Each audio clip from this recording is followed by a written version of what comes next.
gentlemen, boy. Hey, you wore my thing for you. Gentlemen, you can't fight in here. This is the war room. Nuclear war. Hilarious, right? When Stanley Kubrick got a hold of it in 1964's Dr. Strangelove, or How I Learned to Stop Worrying and Love the Bomb, it was literally never funnier. The dark comedy about mutually assured destruction has become widely regarded as one of the greatest satires of all time. The novel it's based on, however, Red Alert by Peter George, is not funny. Not even a little bit. So how did a grim look at Cold War-era nuclear politics end up being such a riot? Isn't that what this show is? Like, isn't that what we're doing here? Yeah, I was just setting you up. You could say the title. Right. So I'm Clint Gage. I'm Casey Redman, and without further ado and no restraint on spoilers, it's time to ask, what's the difference? Well, I guess we already got the big one out of the way. The book is not funny, and the movie is.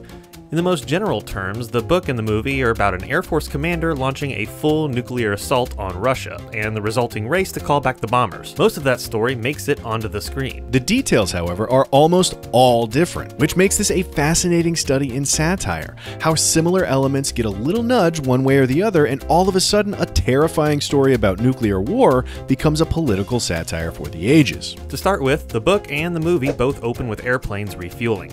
In the book, the B-52's mid-air refueling process is described with military precision. It's cold and mechanical detail meant to convey the cutting-edge technology available to the Air Force at the time. In the movie, it's this super phallic love scene set to romantic music. So right away from the opening credits, the adaptation sets a much funnier tone. The rest of the story is told with the same structure in both mediums, cutting between the same 3 tracks. There's the Air Force base, inside one of the B-52 bombers, and in the war room with the president. In the book, we're at Sonora Air Force Base under the command of General Quinton. Meanwhile, the events of the movie are set in motion when General Jack D. Ripper of Burpelson Air Force Base gives the order to attack. On top of getting a silly satirical name, the general's motivation changes slightly as well. General Quinton is a terminally ill man. He knows he hasn't got much longer.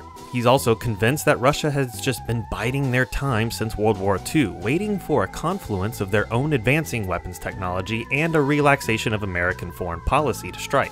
That time is rapidly approaching, according to Quinton, so he figures a preemptive strike against the Russians is the only way to actually achieve peace on Earth.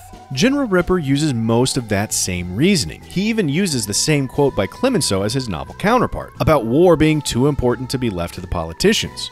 But Ripper adds a paranoia about a Russian plot to sap and impurify our precious bodily fluids. So there's a bit of the realistic zeal from the novel still present, but tempered and made funny with the addition of a crazy person's fluid-based conspiracy theory that he developed when he felt tired after sex. Next, we meet the crew of the Alabama Angel, one of the B-52 bombers sent into Russia. On board is Captain Brown and a handful of other crewmen with completely normal names. They're all young, in their early 20s, and portrayed as loyal and brave airmen, admirably performing their duty. In the movie, the bomber is captained by a perfect Slim Pickens performance as Major Kong. As opposed to Captain Brown, he's a middle-aged man with a delightfully stereotypical Western accent. That, coupled with the use of When Johnny Comes Marching Home, the crew of the bomber feels more like they're exercising some sort of aw shucks blind allegiance. Meanwhile, as the president assembles the chiefs of staff in the war room at the Pentagon, the real gravity of the situation General Quinton has put them in becomes apparent. At first, the Joint Chiefs feel the best course of action is to go all in, to follow the initial attack authorized by Quinton with a secondary group of bombers to take out the rest of the Russian targets. Then the president reveals the Doomsday Weapon, a series of bombs buried in the Ural Mountains that would literally kill every living thing on the planet inside of 10 months. All the Soviet leader would have to do is set it off. First you push this button, then you flip the switch, and bada bing bada boom, cocktails all around. In the film, the Russian ambassador is the one to tell everybody about the Doomsday Machine. As soon as, and here comes another great list of names, General Turgidson tells President Merkin Muffley, played hilariously timid by Peter Sellers, about General Ripper's actions, they get Russian Premier Kissoff, who is, of course, drunk, on the hotline. In this case, however, the human element has been removed from the Doomsday device, so it will detonate automatically if Russia is attacked.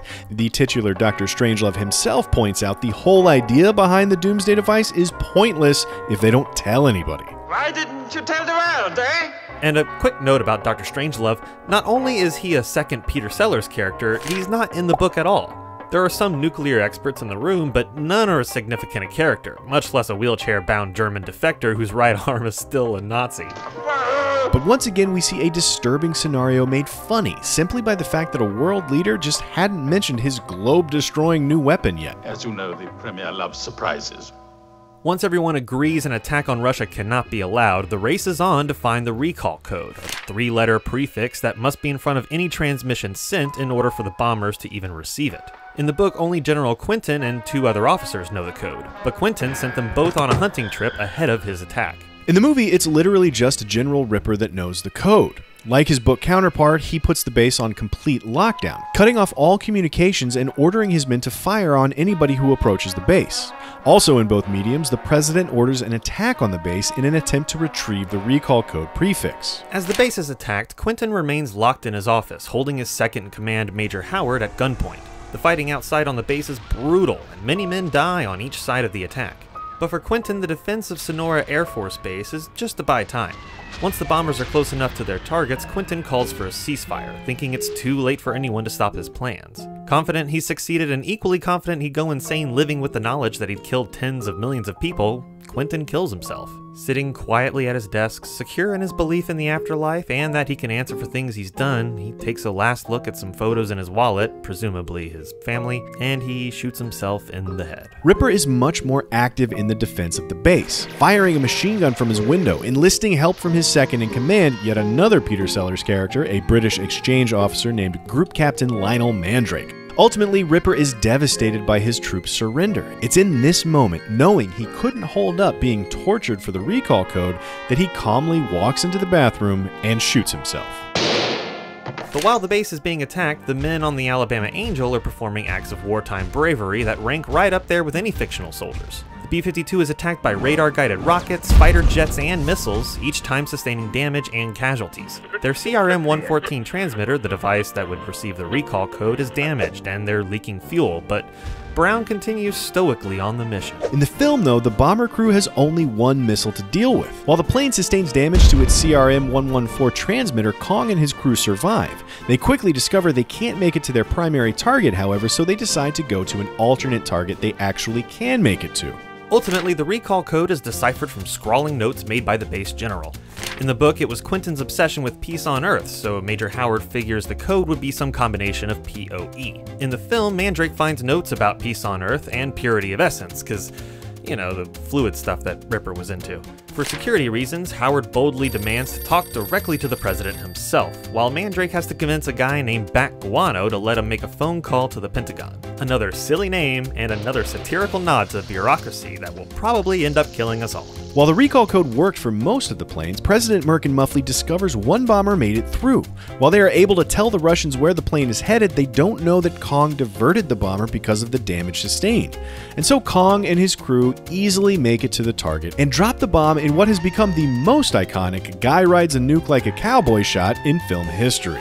Captain Brown, however, does not divert, and the Russians put every obstacle they can in the way of the plane. Ultimately, again, because these guys are doing some epic heroism here, they made it through the flak, and literally, as he's dying, Brown releases the bomb. Dum dum dum! But like the film, it doesn't actually release. Unlike the film, though, the reader is meant to think it was released for a time. There was even a whole chapter where the president offers up Atlantic City as a target for Russia to destroy as recompense, to avoid the use of the Doomsday device. It isn't until the Alabama Angel crashes, having overshot its target, that we discover the bomb was still on the plane. The bomber's target remains unharmed, so the attack on Atlantic City is called off with minutes to spare. In the movie, though, because the Doomsday device is automated, there's no such luck. The film wraps up with Dr. Strangelove presenting a plan for surviving the pending nuclear holocaust as his Nazi arm gets excited at the thought. The plan includes 10 gorgeous women for every man, hiding in mine shafts and breeding prodigiously for the next 100 years until it's safe to come back out. But bickering about weapons and mineshaft gaps continue until the bombs go off to the pleasant sounds of "We'll Meet Again." So in the end, these stories really are basically the same. Red Alert portrays just how close we are to disaster, how the systems in place require the slightest defect to send the whole thing tumbling down. Dr. Strangelove, though, portrays how ridiculous the men who put that system in place really are. In the same way Generals Quinton and Ripper nudged a defense strategy over the edge, Stanley Kubrick and company took a cautionary tale of nuclear horror, simply made the names and motives sillier, and it became one of the best comedies ever made. And that's it for this episode. We'll meet again. Don't know how, don't know when. but I know we'll meet again some sunny day.